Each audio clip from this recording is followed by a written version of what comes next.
이제 우리 마음을 다해 살아계시며 인자하시며 구원을 베푸신 하나님께 예배합니다.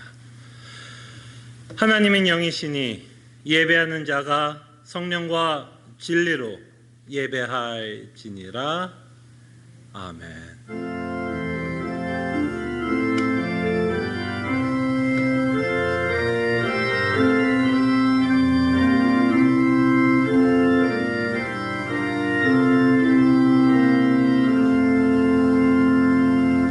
이 시간 위대하신 하나님을 찬양하기를 원하고 구원을 베풀어 주신 은혜를 기억하며 하나님께 예배하기를 원합니다. 주께서 우리와 함께 하시며 하나님의 영광을 바라보며 그에게 찬송과 영광을 돌리게 하여 주시옵소서. 이 시간 우리와 함께 하심에 감사하고 이 모든 기도 주 예수 그리스도 이름으로 기도합나이다. 아멘. 함께 찬송가 27장 찬송합니다.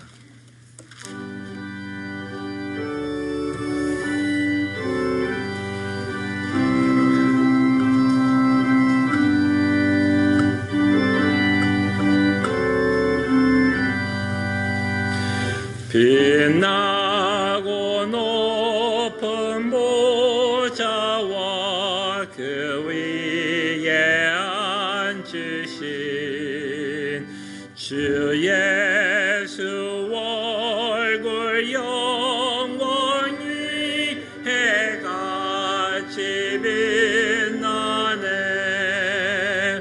해같이 빛나네. 지극히 높은 위엄과 한없는 자비를 묻힌 사소리 아파요 늘 찬송 드리네.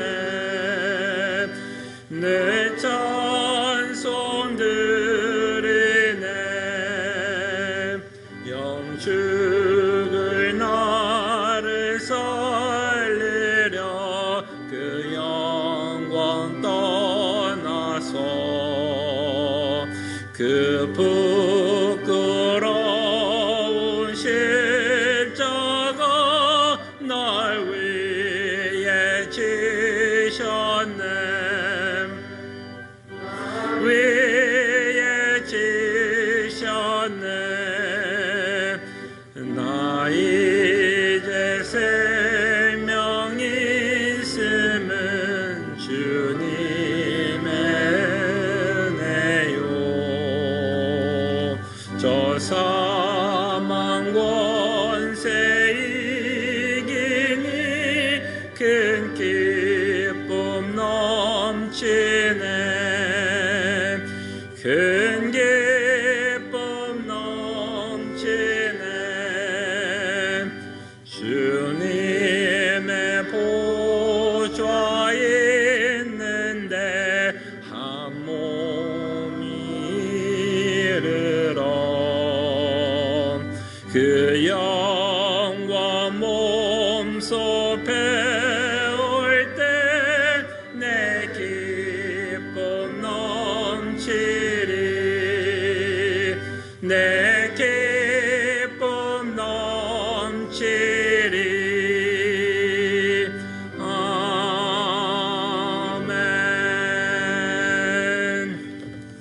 제가 하나님 말씀 한 구절 봉독해 드리고요, 말씀을 묵상하며 한 주의 삶을 회개하는 시간 갖습니다.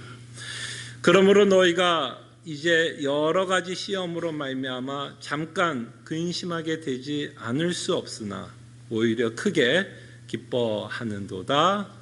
아멘. 말씀을 기억하며 회개하며 주의 은혜를 구하는 시간 갖습니다. 주님, 우리가 이 땅에 살아가면서 예수를 믿기에 또한 타락한 세상에 살고 있기 때문에 우리 앞에 많은 어려움과 시험이 있음을 고백하오나 주님 정말 그 시험들 앞에서 우리가 근심할 수밖에 없지만 여전히 예수 그리스도께서 우리에게 베풀으신 구원으로 인해서 기뻐할 수 있다는 것을 잊지 않고 신앙생활하게 하여 주시옵소서. 주님 정말 한 주의 삶을 한 주에도 정말 주님이 베풀어 주신 은혜와 항상 감사하며 살아갈 수 있도록 주님 은혜를 베풀어 주시기를 원합니다. 오 주님 도와여 주시옵소서. 주님 도와주시기를 원합니다. 아멘. 타락한 세상에서 또는 죄성을 갖고 우리가 성도로 이 땅에 살아가고 있기 때문에 우리 앞에 참으로 많은 시험들이 있음을 고백합니다. 그래서 우리가 잠깐 근심할 수밖에 없음을 또한 고백하오나 주님 그런 근심 가운데서도 여전히 우리가 기뻐할 수 있다는 것을 잊지 않게 하여 주시옵소서. 주께서 베풀어 주신 구원을 인해서 하나님의 영광을 바라보고 구원이 주는 참된 위로와 기쁨을 맛보며 살아가는 주의 백성이 될 때에 오히려 크게 기뻐한다라는 이 고백을 하면서 살아가는 주의 백성 되게 하여 주시옵소서. 감사하고 살아계신 예수 그리스도의 이름으로 기도합나이다. 아멘. 함께 일어나셔서 찬송가 382장 찬송합니다.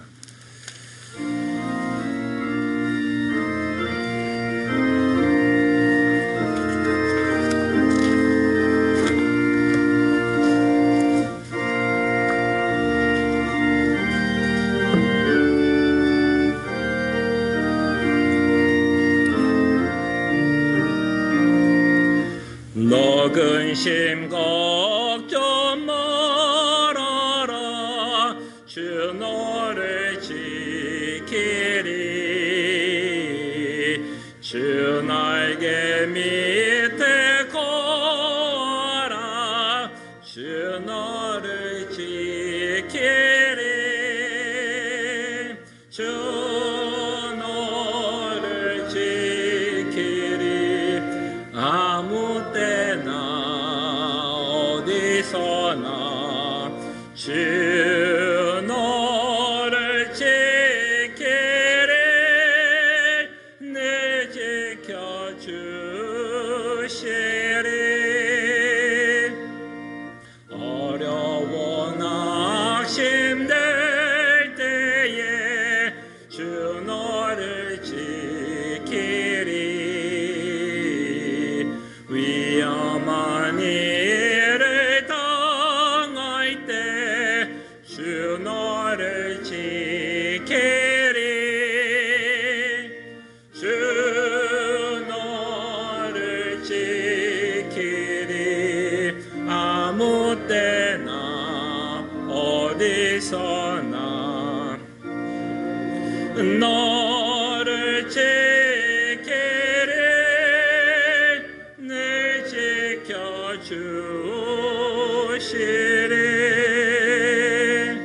너 쓸 것 미리 아시고 주 너를 지키리 구하는 것을 조시며 주 너를 지키리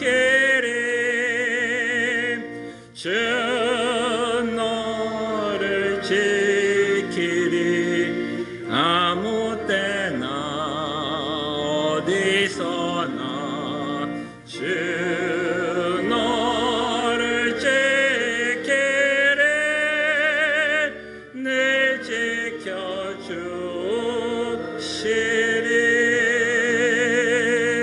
어려운 시험 당해도 주 너를 지키리 그 주의 품에 거하라 주 너를 지키리 주 너를 지키리 아무 때나 어디서나 주 너를 지키리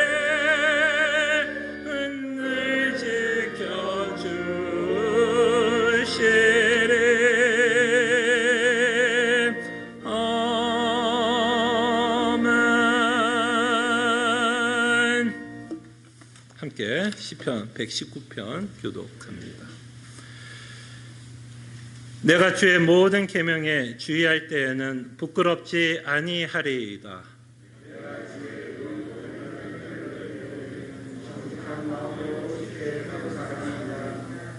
내가 주의 율례들을 지키오리. 나를 아주 버리지 마옵소서.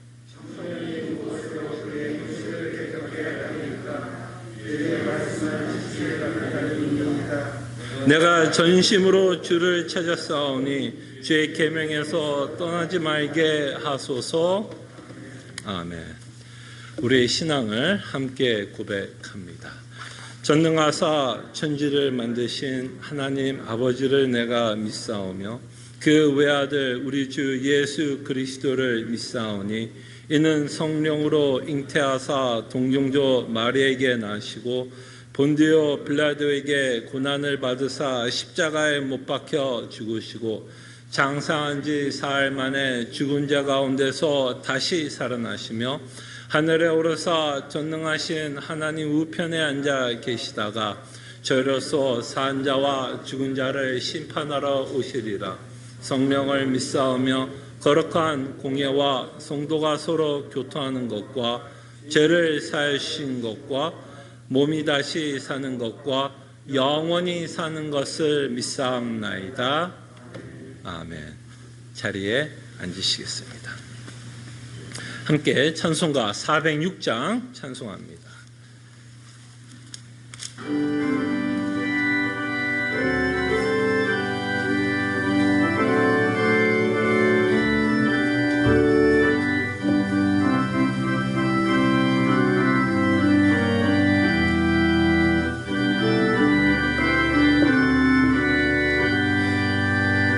고난의 영혼 편히 쉴 곳과 풍랑이라도 안전한 포구 폭풍까지도 다스리시는 주의 영원한 팔을 지혜 주의 영원하신 팔 함께 하사 항상 나를 붙드시니 어느 곳에 가든지 요동하지 않으면 주의 팔을 의지함이라.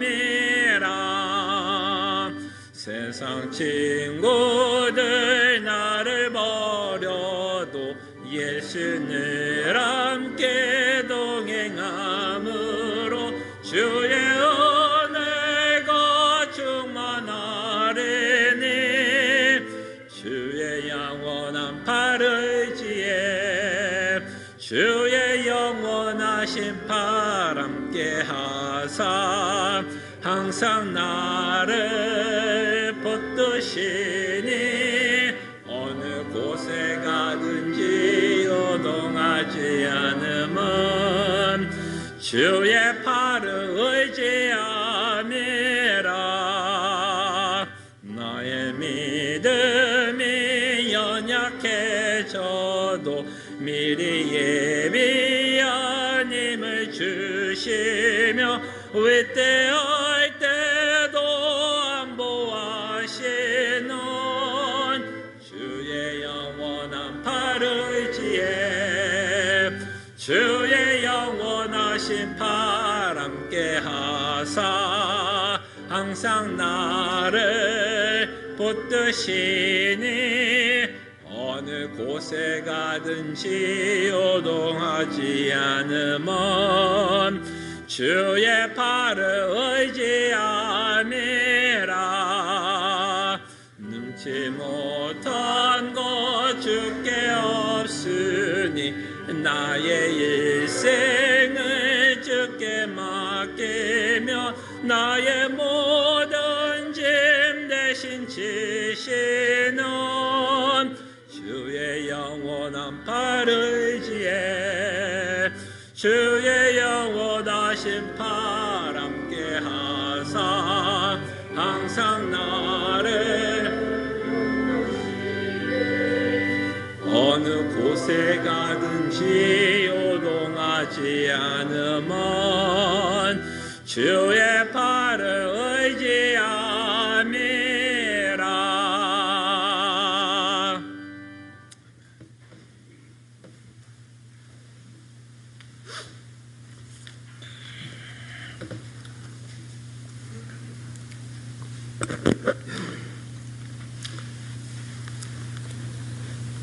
크신 권능과 능력으로 하늘을 창조하고 펴시며 땅과 그 소산을 내시며 땅 위의 백성에게 호흡을 주시며 땅에 행하는 자에게 영을 주시는 거룩하신 하나님 아버지, 세상의 많은 사람들 가운데에 택하신 주의 백성을 성령으로 거듭나게 하시고 그리스도 안에서 약속의 자녀여 이방 가운데에 빛이 되게 하심에 감사드립니다.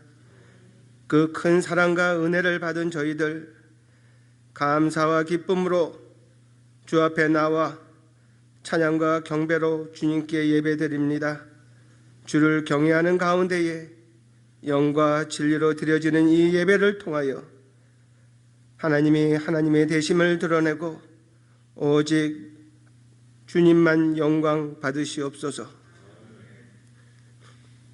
우리가 이 땅에 살면서 어두운 세상에 참 진리의 빛 되시는 예수 그리스도를 증거하고 미래에 대한 불안과 두려움을 갖고 있는 저들에게 복음의 참 소망을 전해야 할 소명과 거룩한 부담이 먼저 부르심을 받은 우리 안에 있어야 함에도 불구하고 그리스도인으로서 정체성을 잃고 세상의 안이함 속에 사는 저희들이 아니었나. 이 시간 우리의 자신을 돌아보게 하여 주시옵소서. 비록 세상에 부족함 없이 풍요로운 가운데 살지라도 정체성을 잃은 그리스도인의 삶은 빛을 잃은 등불이요 맛을 잃은 소금과도 같이 주님 앞에 아무 가치가 없는 삶임을 알게 허락하여 주시옵소서. 다시금 주시는 말씀을 통하여 우리의 주인 되시는 하나님 앞에 우리의 연약하고 정체성을 깊이 깨닫지 못하는 부족한 우리의 저희를 애통하며 하나님의 자비와 긍휼을 구하는 저희 모두가 되게 허락하여 주시옵소서. 비록 우리 모두는 하나님의 사랑과 은혜 가운데에 세상이 알지 못하는 그리스도 안에서의 참 기쁨과 소망을 갖고 살지만 제한된 육신을 몸을 입고 사는 아직 이 땅에 살아야 하기 때문에 우리 앞에 결정하고 택해야 하는 많은 순간들이 있음을 고백합니다. 세상을 향한 우리의 욕심과 하나님을 아는 지식이 없어 넓고 매력 있어 보이는 넓은 길, 멸망의 길 가지 않게 허락하여 주시고 우리 죄에 대한 애통함과 자신과 죄와 싸우는 좁고 힘든 생명길 가게 허락하여 주시옵소서. 이 길이 우리 주 예수 그리스도께서 가신 길이요 하나님 아버지께서 우리를 위하여 예비하여 주신 생명의 길이기에 비록 어렵고 힘이 들지라도 우리 안에 거하시는 성령 하나님 아버지께서 인도하여 주실 것을 믿고 담대함으로 그 길 가는 저희들 되게 허락하여 주시옵소서. 오늘도 어렵고 힘든 상황과 역경 가운데서 하나님만을 사랑하고 복음을 사랑하고 증거하기에 힘쓰는 세상에 흩어져 있는 모든 주 그리스도의 몸된 교회들과 특별히 카자흐스탄, 캄보디아, 멕시코 등지에서 주님이 주신 소명을 다하는 선교사님들과 조섭전 목사님을 주님께서 영육간에 강건하게 붙들어 주시옵소서.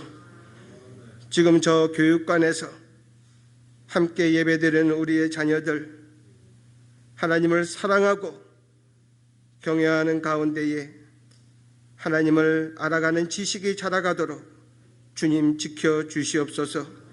이를 위하여 힘써 헌신하고 봉사하는 교사들과 함께 허락하여 주시옵소서. 오늘 말씀을 전하여 주시는 송 목사님에게 담대함으로 복음이 증거될 수 있도록 주님 인도하여 주시옵소서. 특별히 병약한 성도들이 있습니다. 주님의 특별한 위로가 있도록 지켜주시고 또 옆에서 돌보는 가족들 지치지 아니하도록 주님께서 붙들어 주시옵소서. 이 모든 말씀 우리 주 예수 그리스도의 이름으로 기도드리옵나이다.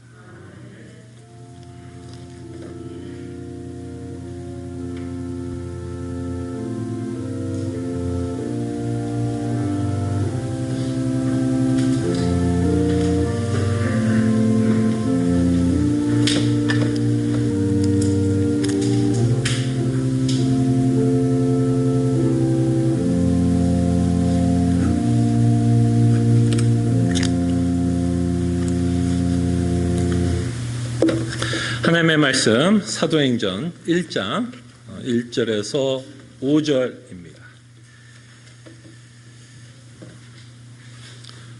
사도행전 1장 1절에서 5절입니다.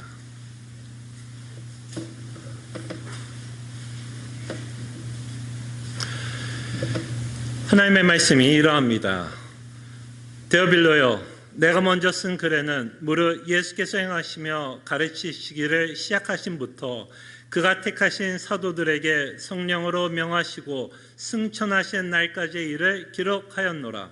그가 고난받으신 후에 또한 그들에게 확실한 많은 증거로 친히 살아계심을 나타내사 40일 동안 그들에게 보이시며 하나님 나라의 일을 말씀하시느니라. 사도와 함께 모이사 그들에게 분부하여 이르시되 예루살렘을 떠나지 말고 내게서 들은 바 아버지께서 약속하신 것을 기다리라. 요한은 물로 세례를 베풀었으나 너희는 몇 날이 못되어 성령으로 세례를 받으리라 하셨느니라. 아멘. 저희들은 계속해서 사도행전의 좀 서론부를 저희들이 좀 생각해 보고 있습니다. 여러분들이 사도행전을 읽어보면 참으로 많은 사람들이 등장을 합니다. 어쩌면 사도행전에 두 명의 중요한 사도들이 나오고 있는 걸 보게 되는데요. 전반부에는 베드로가 나오고요. 후반부에는 사도 바울의 선교 사역에 관한 기록이 담겨져 있습니다. 그래서 사도행전을 보면 많은 사람들의 예수 그리스도의 증인이 되어 증인된 삶과 복음을 전하고 있어 자칫 우리는 그 사람들에게 포커스를 두고 사도행전을 볼 수 있을 것 같습니다.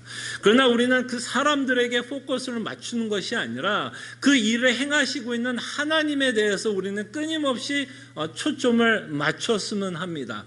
그런 의미에서 우리가 보고 있는 이 사도행전 서론부가 굉장히 중요합니다. 이 서론부를 통해서 이 사도행전이 어떤 식으로 전개가 될지를 우리에게 말씀하고 있습니다. 사도행전이라고 기록되어 있어 마치 사도들이 주인공같이 들릴 수 있으나 사실은 이거는 사도행전이라기보다는 만약에 다른 말로 표현한다면 다르게 제목을 짓는다면 저는 이렇게 짓고 싶습니다. 성령행전이다.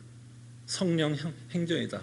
성령 하나님께서 예수 그리스도로 말미암아 이루신 그 구원이 이 실제적인 사람들의 역사 가운데 그 현장 가운데 어떻게 적용되고 있고 그 일을 위해서 사람들이 어떻게 사용되고 있는지 그 역사의 현장을 우리에게 보여줍니다. 그래서 저는 성령 행전이라고 부르고 싶고요. 이 성령 행전을 통해서 이것은 어떠한 사람들의 이야기뿐만 아니라 1세기에 있었던 역사적인 것만 기록한 것이 아니라 이들의 삶을 통해서 사실은 여러분과 저를 이 사도행전을 통해서 발견되었으면 합니다.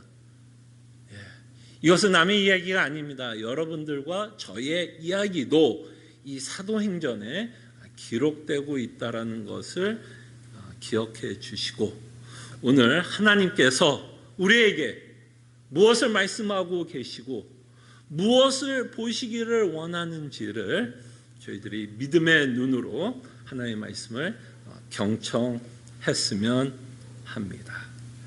자, 그럴 때 4절에 보면 예수님이 이제 40일 동안 있었던 일들을 이제 기록하고 있다라고 말씀하잖아요. 3절에 보면. 그때 3절에서 40일 동안 하나님의 일에 대해서 가르치고 있는 내용 가운데 이제 4절이 시작합니다.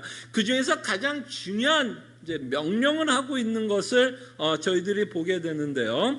첫째로 이 사도들에게 무엇을 명령하고 있냐면 예루살렘을 떠나지 말 것을 명령합니다. 물론 여러분과 저희들은 압니다. 왜 예수님이 이렇게 명령하고 있는지는 이제 2장을 통해서 우리는 이제 오순절 사건을 이제 접하게 됨으로써 이 예루살렘에서 어떤 일이 벌어질 거 우리는 미리 알지만 저희들이 먼저 이 오순절을 생각하기 전에 저희들이 좀 생각해 보고 싶은 내용이 있습니다. 예수님이 제자들에게 예루살렘을 떠나지 말라라고 말합니다.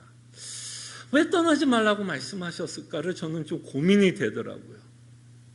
떠나지 말라. 혹시 제자들이 예루살렘을 떠나고 싶은 마음이 있어서 예수님이 혹시 제자들에게 예루살렘을 떠나지 말라고 말씀하고 있지 않나 생각을 해봤습니다. 여러분이 한번 질문을 해볼게요. 제자들에게 이 예루살렘이라는 곳은 어떤 곳이었을까요, 여러분? 그랬을 때 제가 여러분들에게 말씀드린 것처럼 이 제자들은 이 예수님이 명령한 내용을 좀 보면 뭔가 떠나고 싶은 마음이 있었다라는 것으로 우리가 이해를 한다면 왜 제자들은 이 예루살렘을 떠나고 싶은 마음이 들었을까요, 여러분? 여러분들이 제자라면 이 예루살렘이라는 곳이 이 제자들에게는 어떤 곳으로 기억이 될까요, 여러분? 굉장히 기뻤던 곳으로 기억이 될까요? 아니면 굉장한 상처와 트라우마가 있었던 곳으로 기억이 될까요? 여러분들이 베드로였다면, 도마였다면 이 예루살렘이란 곳은 어떤 곳이었을까요? 이건 좀 저의 상상의 나래를 피는 부분도 있지만 제 생각에는 제자들에게 예루살렘이란 곳은 트라우마였을 것 같습니다. 굉장한 트라우마, 굉장한 상처가 있었던 곳이 저는 예루살렘이 아니었을까 생각을 합니다. 불과 40일 전에 어떤 일이 있었죠? 40일 전에 어떤 일이 있었어요? 제자들에게. 그토록 3년을 따라다녔던 스승, 혹시 정치적인 형병가로서 뭔가 로마를 정복시킬 수 있을 것 같은 어마어마한 권세를 갖고 있었던 한 인물을 이들은 3년 동안을 쫓아다녔습니다. 그들이 가진 것 다 버리고 3년이라는 시간을 이 예수라는 분에게 투자하면서 쫓아다녔어요. 많은 경험을 했습니다. 많은 기적을 경험했어요. 그래서 예수라는 분에 대한 어마어마한 기대를 했을 겁니다. 오병이어의 기적을 베풀면서 수많은 민중들이 모였을 때 야, 뭔가 무슨 일이 벌어지는 것은 아닐까에 대한 어마어마한 기대를 했을 거라 생각을 합니다. 근데 예수님은 끊임없이 제자들에게 말합니다. 너희들이 기대했던 메시아는 그런 메시아가 아니다.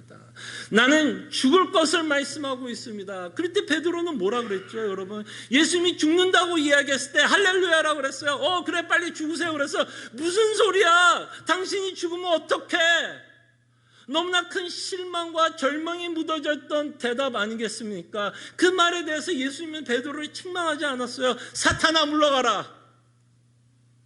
야, 여러분, 누군가 여러분들에게 와서 제가 여러분들에게 이 마귀야, 사탄아 그러면 여러분 저 보겠어요? 아니, 저 목사가 뭔데 나한테 사탄이라고 그러고 마귀라고 그래. 근데 예수님은 베드로에게 사탄은 물러가라, 마귀야 물러가라까지 얘기했습니다. 그리고 예수님이 그토록 말했던 죽음이 그들 앞에 왔습니다. 그들 앞에 죽음이 왔어요. 그리고 예수님은 한 제자, 우리가 말하는 수제자라고도 말할 수 있겠죠. 사도행전에서 이제 전반부에서 가장 활약을 많이 했던 사도에 대해서 우리가 이제 살펴보겠지만 한 제자에게 말했습니다. 너가 한 번도 아니고 두 번도 아니고 세 번을 부인할 것이라 말씀했습니다. 그럴 때 이 제자는 뭐라 그랬을까요? 제자는 당연히 뭐라고 생각했을까요? 무슨 소리야? 내가 왜 당신을 배신해? 나 아니나 다를까? 이 스승인 예수 그리스도께서 십자가에 잡히시는 날 어떤 계집종이 옆에서 물어봤어요. 무슨 로마 군인이 물어봤으면 겁이라도 나서 부인했는지 몰라도 그냥 옆에 있던 계집종이었습니다. 그냥 여자 종이었어요. 여자 종이 물어봤습니다. 너 당신 저 사람과 관계 있지 않냐? 너 저 사람 알지 않냐? 그때 이 사도 베드로는 뭐라고 대답했어요? 나 모른다. 나 모른다. 3번까지 부인했어요. 3번까지 부인했으면 괜찮죠. 근데 하도 이 계집종이 물어보니까 이제 뭐 하는 거죠? 3번째는. 야, 나 진짜 몰라. 나 진짜 모른다니까. 그러면서 저주까지 했다라고 성경이 기록합니다. 그리고 그들이 그토록 따라다녔던 이 스승에 대해서 군중들은 어떻게 변했어요? 오병이어의 그 기적 앞에서는 수많은 민중들이 모이면서 뭔가 왕같이 받들면서 그들을 따라갔지만 그들이 막상 예수 그리스도께서 십자가를 죽을 때는 모두가 뭐라 그랬죠? 저자를 죽이라. 여러분들이 제자였으면 그 광경이 어땠을까? 너무 무섭지 않겠어요? 너무 무섭지 않겠어요? 지금 군중들이 다 저 사람 죽이래요. 그리고 여러분들은 3년 동안, 여러분들이 제자라면 3년 동안 따라다녔던 자들이라면 그 예수님이 향해서 죽으라 그러면 제자들도 얼마나 겁이 났겠어요. 혹시 예수님이 죽이라고 했던 그 군중들이 자신을 향해서도 혹시 죽으라고 말을 할까 봐 얼마나 겁이 났겠습니까? 그리고 그들이 보는 눈앞에서 예수님은 죽으셨습니다. 죽었어요. 예루살렘에서 죽었어요. 그리고 이 제자들 중에 한2 명은 너무나 낙심돼요. 이제 뭐예요? 그냥 고향으로 갔어요. 엠마오로 가는 2 제자. 여러분들이 굉장히 잘 아는 2 제자. 여러분 그 고향 그냥 뭐 설날 가족들 뭐 방문하러 간 겁니까? 가족들 보고 싶어서 간 거야? 그 엠마오로 가는 2 제자의 마음은 어땠을 것 같아요? 어마어마한 상처, 어마어마한 절망. 이게 무슨 일이야? 도대체 이게 뭐야? 그들은 아마 이 상황이 도무지 이해가 되지 않았을 거고 어떻게 그것을 받아들여야 될지 몰랐을 겁니다. 다만 자기가 3년 동안 따랐던 그 예수라는 분이 십자가에 죽었고 죄인처럼 죽었고 죄수처럼 죽었고 모든 민중들은 그 예수에게 등을 돌렸고 자신들도 어떻게 했어요? 자신도 예수 그리스도를 부인했고 배신했고 그 예수는 죽었고 그리고 그들에게는 이제는 절망밖에 없어 그냥 고향으로 낙향하는 그런 곳이 제자들에게 예루살렘이 아니었을까요, 여러분? 그랬을 때 이 제자들에게 예루살렘은 그토록 그렇게 좋은 기억만이 있었던 곳이 아니라 굉장히 아픔과 슬픔과 절망과 실패와 그 다음에 예수님을 배신했다라는 뭐가 남은 곳일까요? 죄책감이 남은 곳이 예루살렘이 아니었을까 생각을 해봅니다. 그래서 혹시 예수님이 제자들의 마음을 알아서 예루살렘을 떠나지 말 것을 제자들에게 분부하고 있지 않나 생각을 해봅니다. 그때 제자들은 아마 예루살렘에서 이제 오순절 사건에 기다리고 있었죠. 뭐 어떤 일이 어떻게 벌어질지는 제자들은 모르죠. 우리는 이미 알고 있지만 이들은 모르는 상황에서 지금 기다리고 있잖아요. 그랬을 때 아마 이들은 예루살렘에 있었던 일을 뭐 했을까요, 여러분? 기억했을까요? 안 했을까요? 그거 잊어버리셨어요. 40일 전에 있었던 일을 어떻게 잊어버려요? 그래서 이 제자들은 아마도 그 40일 전에 있었던 그 사건을 뭐 할 수밖에 없었을까요? 회상하고 있었을 수밖에 없을 거라 생각을 합니다. 아마도 그들은 자신을 바라보는 시간이었을 겁니다. 자신이 어떤 존재였는지를 바라봐야 되는 시간이었을 거예요. 나라는 존재가 누구인지에 대해서 뼈저하게 쳐다봤어야 되는 시간이 아닌가 생각을 해봅니다. 근데 놀랍도록 그 아픔과 슬픔과 트라우마와 죄책감이 있었던 그 곳에서 하나님은 일을 시작하고 있다라는 것을 저희들이 보게 됩니다. 바로 그 슬픔과 아픔과 절망과 죄책감이 있었던 그 곳에 하나님이 성령 하나님을 보내줄 것을 약속하고 있고 그 곳에서 이들은 성령 하나님을 통해서 드디어 복음이 갖고 있는 진정한 의미에 대해서 이들은 깨닫기 시작합니다. 그 내용에 대해서는 우리가 조금 후에 5절에 가서 저희들이 조금 더 생각을 해보겠습니다.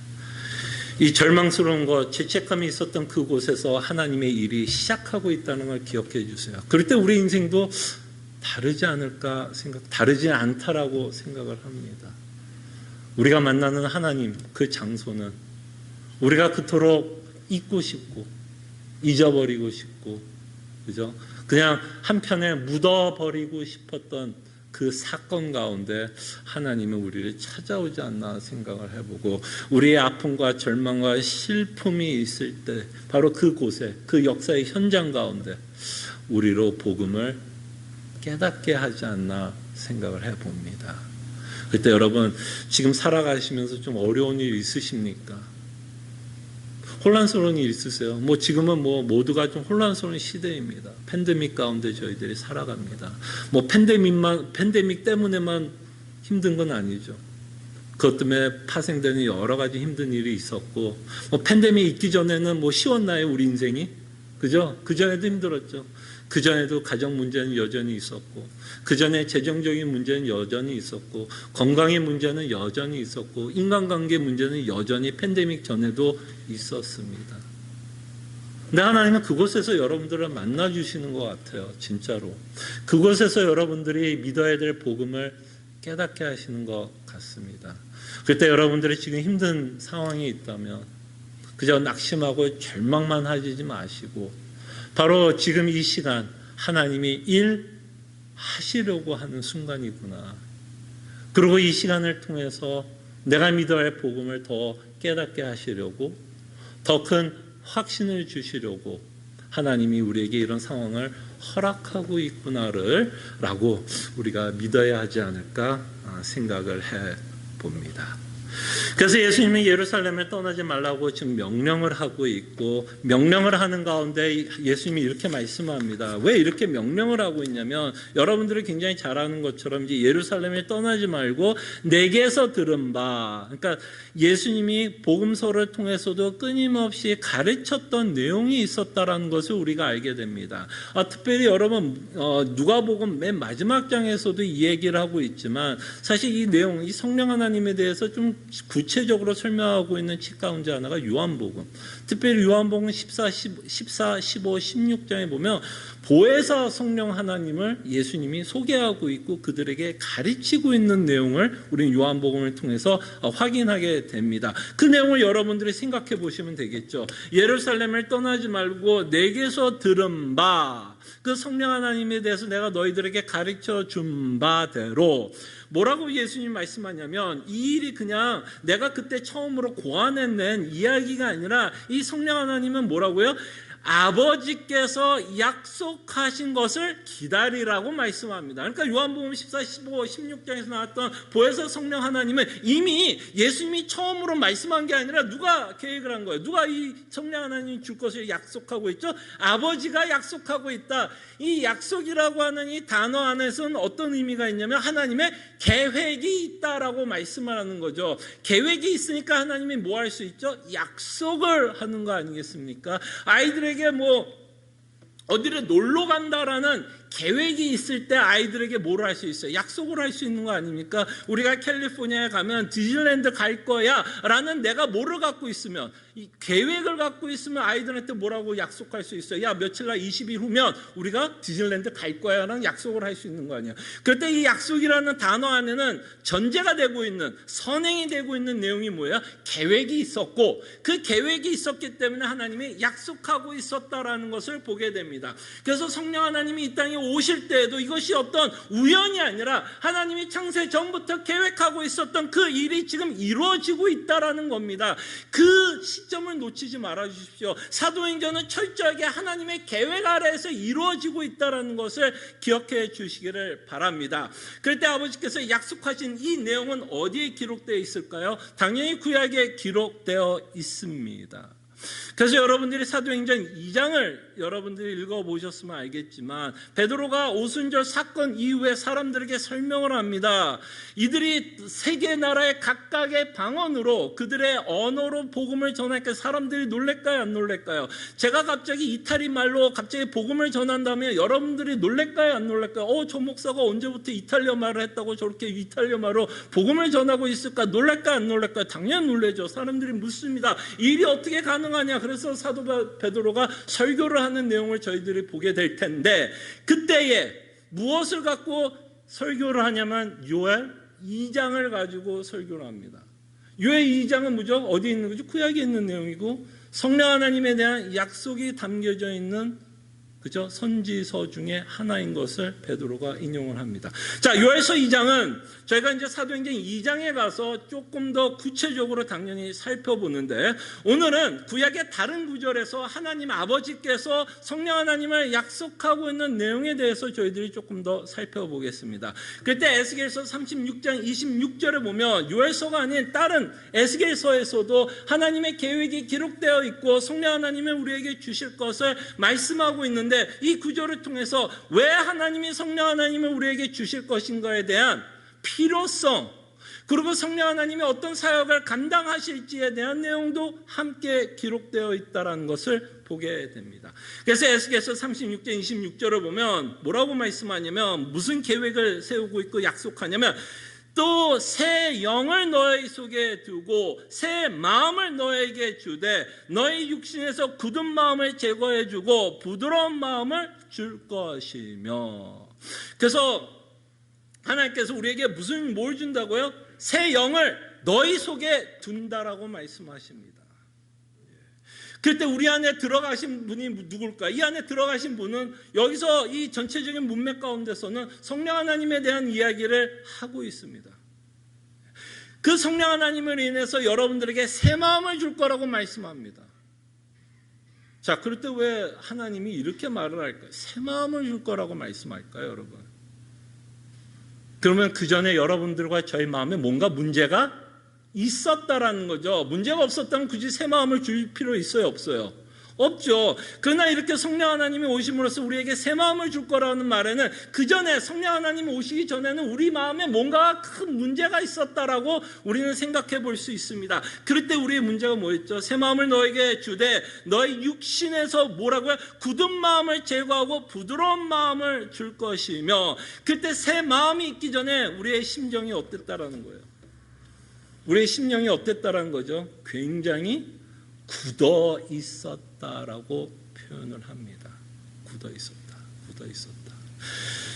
자, 그러면서 이제 예수님이 이 내용에 대해서 이제 어디에서 이제 구체적으로 이 내용을 가리키고 있냐면, 예수님이 이제 니고데모라는 사람을 만나게 됩니다. 여러분들 요한복음 3장에 나와 있는 내용을 여러분들이 기억하시면, 예수님이 니고데모와 이야기하면서 어떤 내용을 말씀하냐면 거듭남에 대해서 말씀합니다. 너희가 거듭나야 하나님의 나라를 볼 수 있다, 또는 거듭나야 하나님의 나라에 들어갈 수 있다라고 말씀하면서 무엇을 말씀하냐면 거듭남에 대해서 말씀합니다. 그럴 때 거듭날 때 누구로 인해서 거듭난다라고 예수님이 말씀하냐면 바로 성령 하나님으로 말미암아 우리가 거듭날 것을 말씀합니다.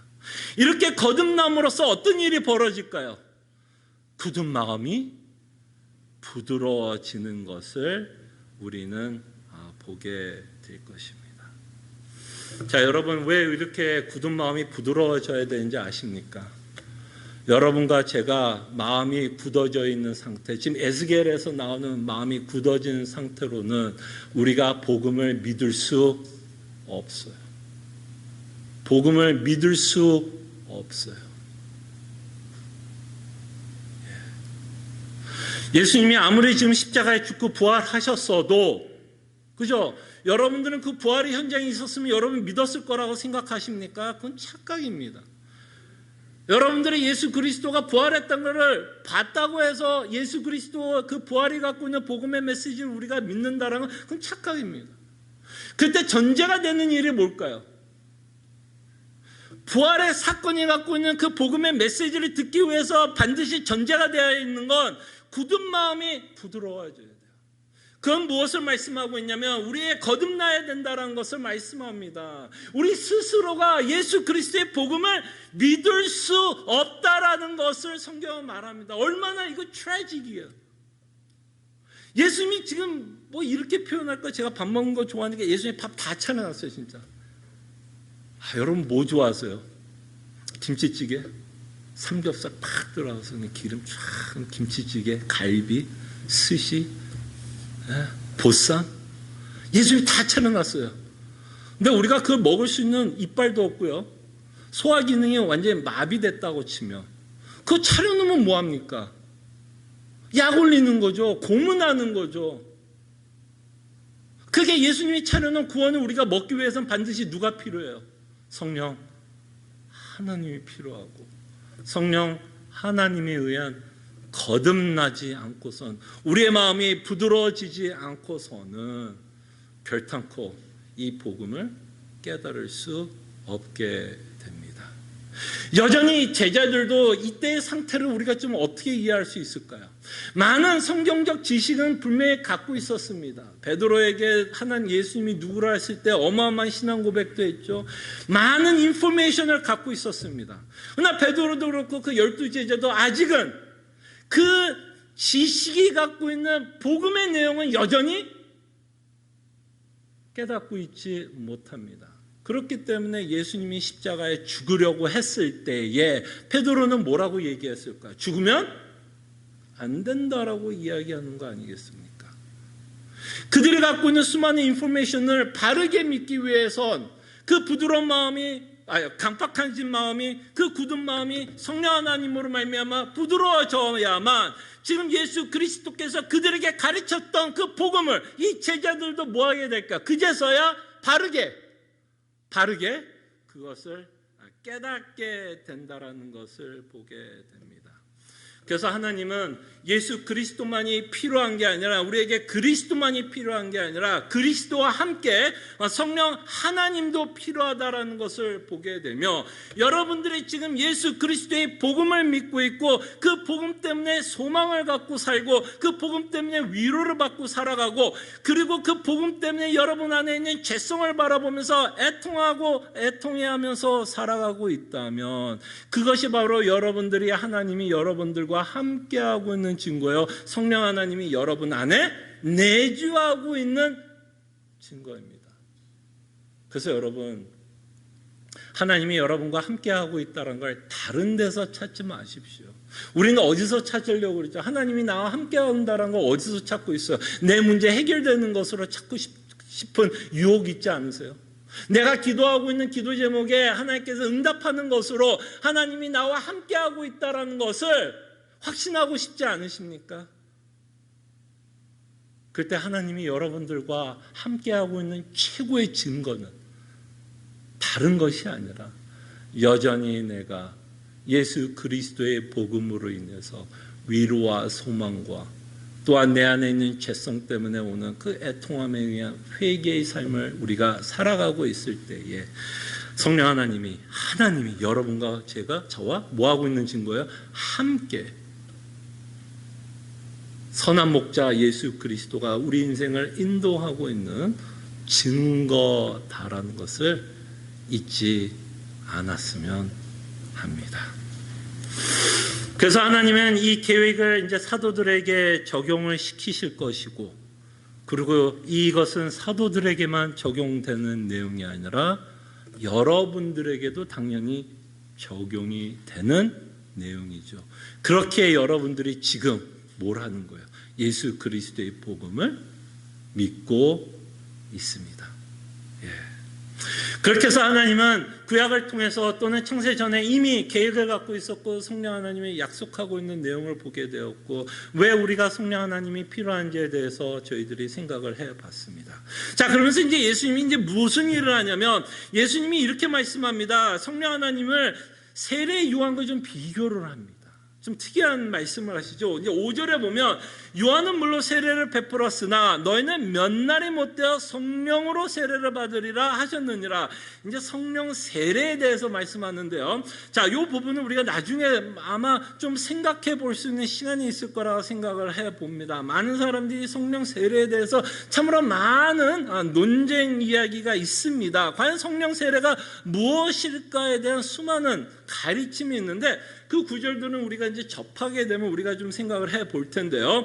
자, 이 성령 세례는 5절에서 말하는 성령의 세례를 이 요한의 세례와 연결을 시키고 있다는 것이 우리가 이 성령 세례를 이해하는데 굉장히 중요한 단서가 되고 있다는 것을 생각해 보셨으면 합니다. 자, 그럴 때 여러분 이제 이 사도행전을 이해하기 위해서는 여러분 누가복음도 이해해야 되고 공간복음서를 이해해야 된다라고 말씀드렸죠. 왜냐하면 이 사도행전은 뭐예요? 시즌 1이에요, 시즌 2예요. 시즌 2이기 때문에 시즌 2를 이해하려면 당연히 시즌 1을 이해하지 않고는 시즌 2를 절대로 이해할 수 없습니다.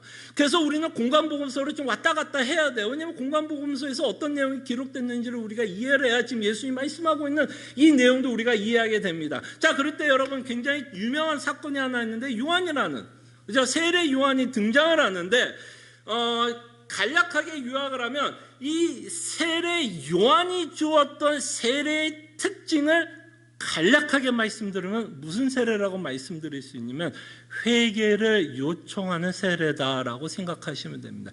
회개를 요구하는 세례. 아니, 회개를 요구하는 세례. 예.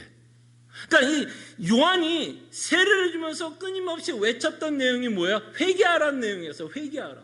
그리고 예수님도 복음을 전하면서 무슨 이야기를 전했죠? 천국이 다가왔다 그러면서 뭐를 요구했죠? 이 메시지를 듣고 있는 자들에게 회개할 것을 요구하고 있었다는 것을 기억해 주신다면 지금 예수님이 요한은 물로 세례를 베풀었으나 너희는 몇 날 돼서 성령으로 세례를 받을 것이라고 이야기를 하면 요한의 세례와 성령의 세례가 뭔가 관계가 있다라는 것을 보신다면 요한의 세례가 회개의 세례를 말씀하고 있다면 사실 성령의 세례도 무슨 메시지를 담게 되냐면 신비한 무슨 그런 거 생각하지 마시고 방언, 신유의 은사 이런 것이 성령의 세례를 말하는 것이 아니라 이 성령의 세례는 곧 우리에게 무엇을 하게끔 하냐면 회개하는 것을 회개를 하게 되게끔 하실 것이라는 것입니다. 자, 그럴 때 여러분에게 말씀을 드렸지만 거듭난 자들의 특징이 뭐죠? 성령 하나님이 여러분들을 거듭나게 하면 어떤 일이 벌어져요? 여러분들이 예수 그리스도께서 십자가에 죽으셨다라는 놀라운 복음의 소식도 듣게 되지만 이 예수 그리스도께서 왜 십자가에 죽으신 그 이유를 이제서 깨닫게 됩니다. 이제서 깨닫는 내용은 뭘까요? 저 예수가 왜 죽었어요? 누구 때문에? 누구 때문에? 나 때문에 죽었다라는 것을 보게 됩니다. 내 죄 때문에 죽었다라는 것을 깨닫게 되고 나를 대속하기 위해서 십자가에 죽으셨다라는 내 자신의 죄인인 것을 동시다발적으로 깨닫게 됩니다. 여러분들이 복음을 깨닫게 되면 구원자 되시는 예수 그리스도를 깨닫는 것과 함께 동시다발적으로 깨닫게 되는 내용이 뭘까? 내가 누구인지를 깨닫게 됩니다. 내가 누구인지를 깨닫게 되면 어떤 일이 벌어질 수밖에 없을까요? 당연히 하나님 앞에서 내가 죄인이라는 고백이 일어나게 됩니다. 여러분들이 죄인이라고 인정하는 그 순간 여러분들의 강팍한 마음, 그 굳은 마음이 이제 뭐예요? 녹아지고 있는 겁니다. 사실은 좀 역설적 같죠. 근데 여러분들이 정말 죄인이라는 걸 인정하는 순간 예수 그리스도께서 여러분들을 위해서 죽으신 구원자라는 것을 함께 고백하게 됩니다. 자, 조금 전에 제자들의 이야기를 했죠. 한번 제자들의 이야기를 갖고 한번 조금만 더 생각을 해보겠습니다. 그러면서 회개에 대해서 생각을 해보죠. 자, 조금 전에 제자들의 예루살렘이라는 곳은 어떤 곳이었을까라고 여러분들에게 설명을 드렸죠. 그곳에는 아픔이 있었고 절망과 실패가 있었고 마지막으로 있었던 그 마음은 아마 저는 죄책감이 아니었을까 생각을 해봅니다.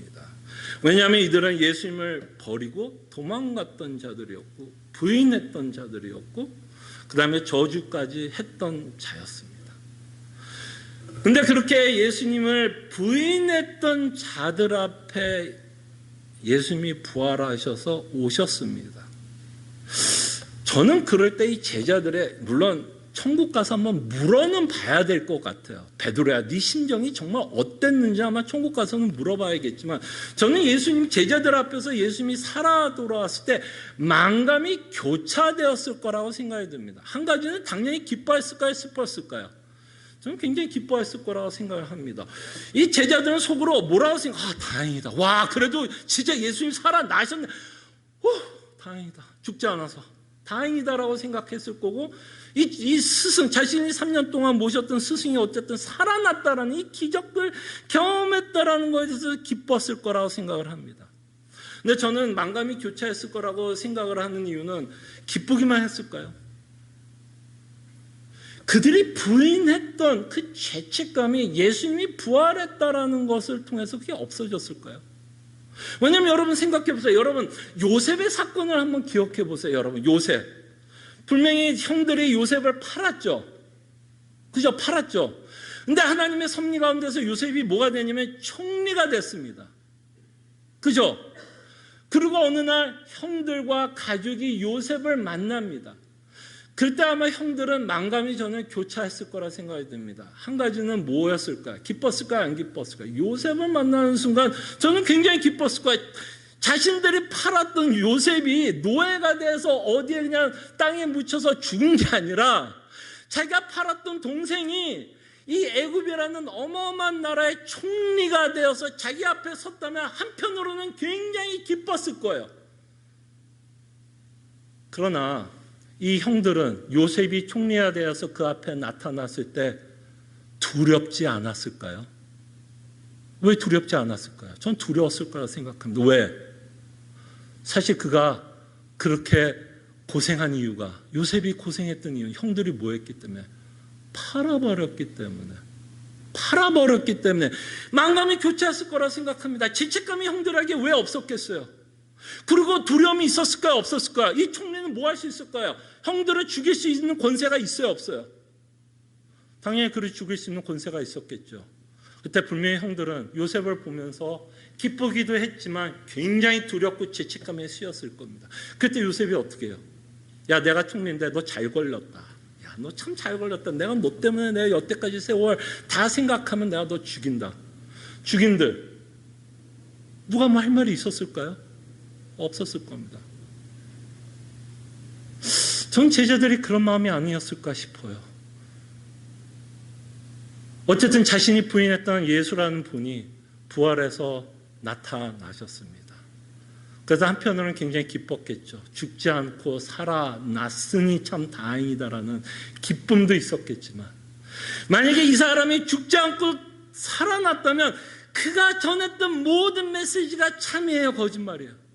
참이고, 그가 그토록 전했던 그분이 하나님인 것도 참이고, 이 세상을 창조했던 하나님이 참이라면 이 예수님은 이들을 어떻게 할 수 있을까요? 너 그때 나 부인했지? 너 그때 나 부인했지?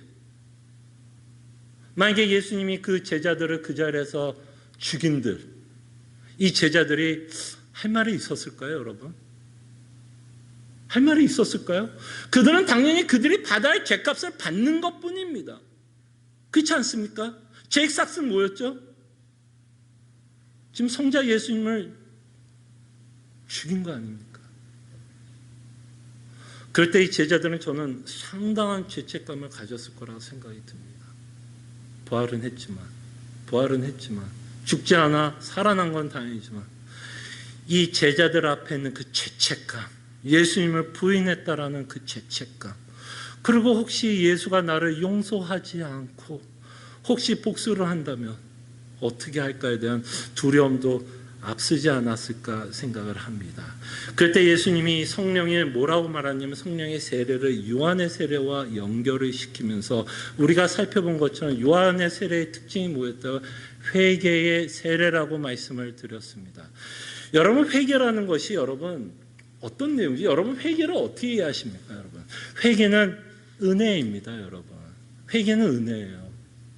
회개의 전제는 뭘 것 같아요? 여러분, 회개의 전제는 뭘까요? 용서입니다. 여러분들에게 하나님께서 용서를 했으니까 뭐 하라는 거야? 네 죄를 인정하라는 겁니다. 사람이 언제 거짓말 할까요, 여러분? 사람이 언제 자신의 죄를 은폐하고 거짓말 할까요? 내가 죄 지은 거에 대해서 온당한 죄값을 치러야 된다는 두려움이 생길 때 우리는 어떻게 하나요? 어떻게 하든 죄를 은폐하려고 그러고, 또한 죄를 은폐하는 것뿐만 아니라 나만 죽을 수 없으니까 물귀지 장소는 남들도 함께 끌어들여서 함께 죽으려고 합니다.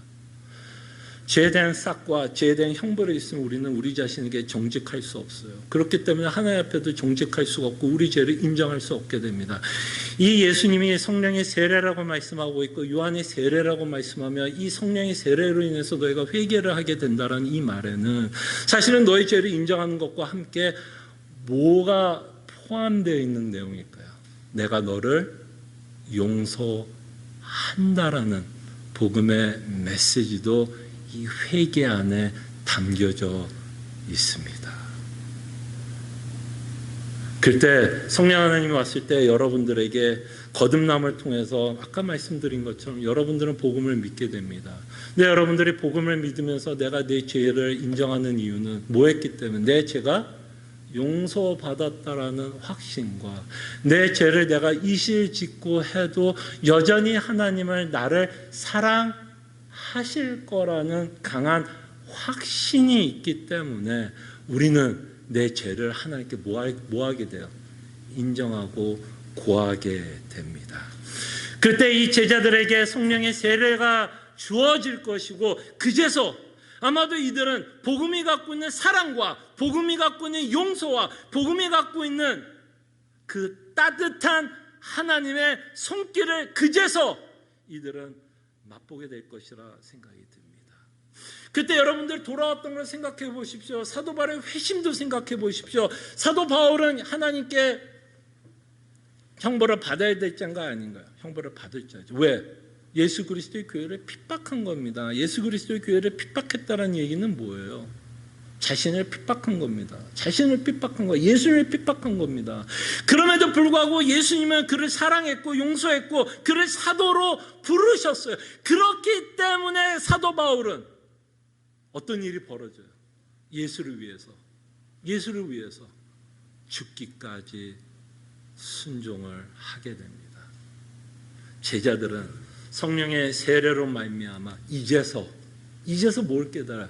그 복음이 갖고 있는 은혜, 복음이 갖고 있는 사랑, 복음이 갖고 있는 용서함을 이제서 뭐 하는 걸까요?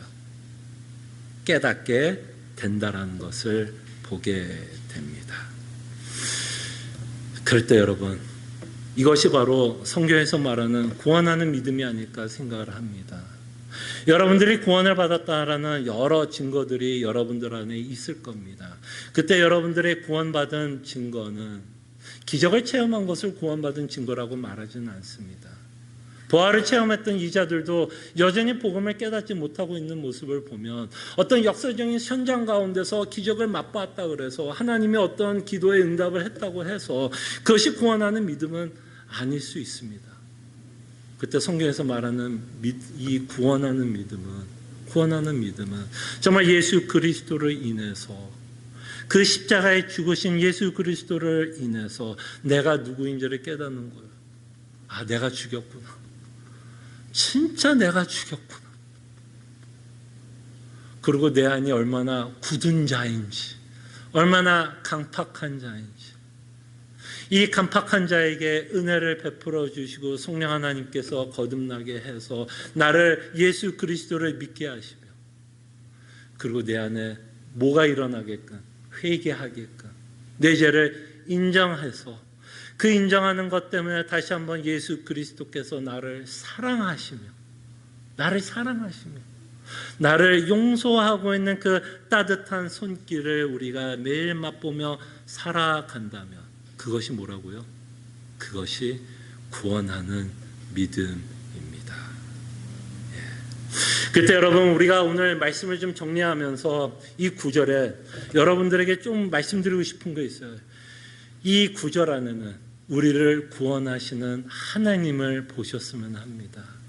우리를 구원하시는 하나님을 보셨으면 좋겠어요. 이 짧은 1절에서 5절까지 누가 등장하죠? 누가 주인공이야? 삼위 하나님이 주인공 되신다라는 것을 보셨으면 좋겠어요. 아버지께서는 성자와 성령 하나님을 약속하셨고, 성자 하나님은 아버지께서 약속한 그 구원을 이루시기 위해서 누가가 먼저 쓴 그 글에, 누가복음을 통해서 예수님이 해받은, 고난받은 그 십자가의 그 사역을 기록하고 있고, 그 예수 그리스도께서 부활과 승천하심으로써 이제 사도행전을 통해서 누가 나타나요? 성령 하나님. 그 삼위의 하나님으로 말미암아 여러분들이 지금 뭘 받아요? 구원을 받고 있습니다. 그리고 그 삼위의 하나님은 여러분과 함께 하십니다. 정말 이것이 우리가 이 세상에 살면서 가장 큰 특권이고 가장 큰 은혜며 가장 큰 복이다라고 믿고 살아가는 주의 백성이 되기를 소원합니다. 기도하죠. 우리가 기도하기를 원하는 건 마지막으로 말씀드린 것처럼 정말 삼위 하나님을 봤으면 좋겠어요. 정말 삼위 하나님이 여러분들을 구원하기 위해서 지금도 일하고 계시는 거 아니겠습니까? 그 열심히 일하고 있는 삼위 하나님을 바라보면서 그에게 영광과 찬양을 돌리고 이 하나님께 감사할 수 있도록 우리가 기도했으면 좋겠고요. 하나님의 계획을 봤으면 좋겠습니다. 하나님의 계획 가운데 무엇을 이루시려고 하는지, 그리고 그 이루시는 과정 가운데 여러분 인생 가운데서는 또한 하나님이 무엇을 이루시려고 하는지 그 하나님의 계획과 섭리를 바라볼 수 있도록 저희들이 함께 기도했으면 합니다. 기도하죠.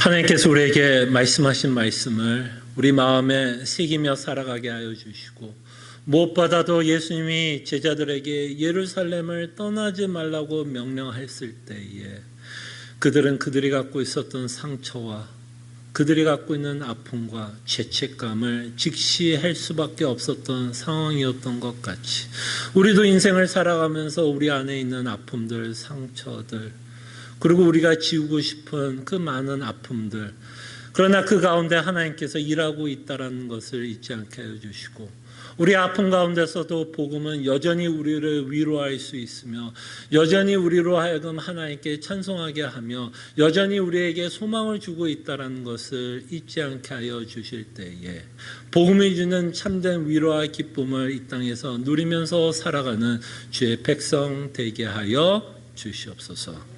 감사하고 살아계신 예수 그리스도 이름으로 기도합나이다. 아멘. 함께 일어나셔서 찬송가 303장 찬송합니다.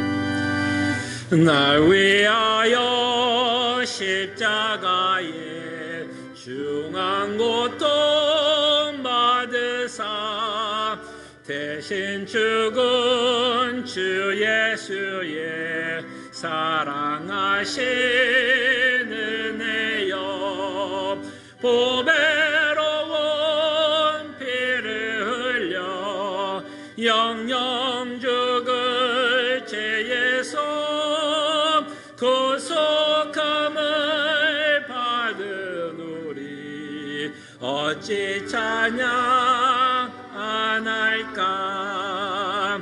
예수와 내